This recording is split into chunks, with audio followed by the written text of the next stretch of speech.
Hi, I'm Chris Kenworthy, and I'm going to show you how to take this footage and add a realistic heat haze to it. What I've already done is color corrected it just to save you a bit of time.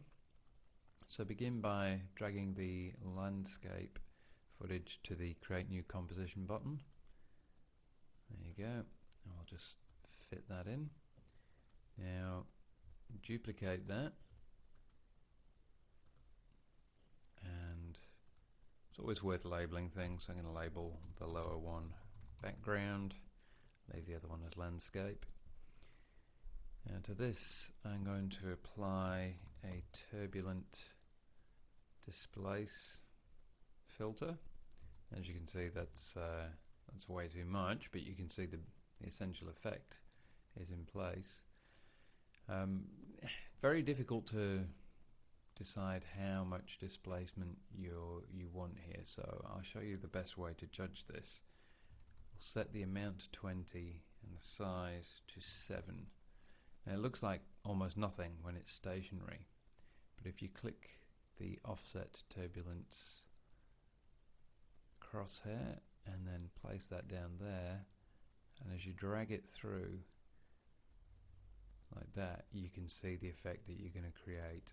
You can also grab hold of the evolution and turn it around. It doesn't make any difference. Okay, so that gives you a rough idea of how it's going to look. You can go for this sort of look. Sometimes heat haze does look that extreme. Certain effects, a long lens, that might be what you want. But for this, we're just going to set it to an amount of 20 and size of 7. Okay. I want to keyframe that, so we'll keyframe the offset by hitting the stopwatch there, then go to the end of the comp and then just drag that offset all the way to the top.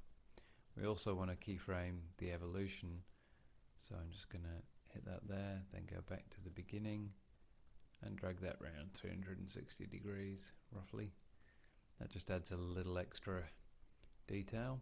You can set anti-aliasing to high or low as you prefer. I'm going to leave it on low just to keep things speedy. You can also adjust the opacity if you want, drop that down so that the effect appears over what you've already got, but I quite like to leave it all the way up. And use masking. Now with real heat haze, you wouldn't have so much heat haze here, it's going to be in the background and not over the figure who's walking through the landscape. So let's draw a mask with the pen tool. So I'm aiming for somewhere around here so that we can feather that and let the haze appear gradually.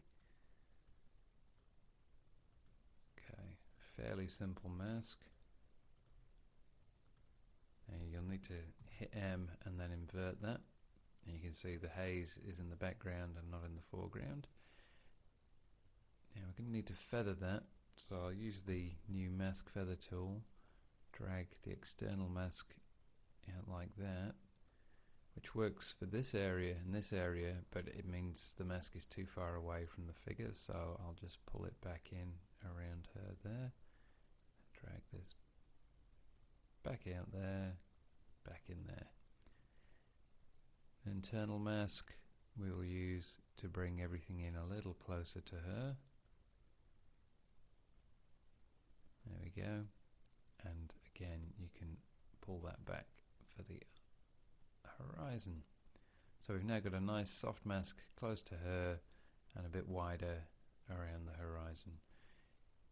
Keyframe the mask path, go to somewhere around the middle, use the selection tool to select all the points that are around her, just move that over, go to the end,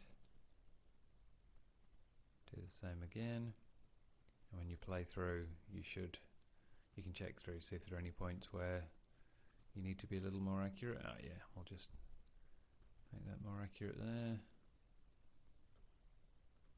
Otherwise that mask follows her all the way through and then you can render out.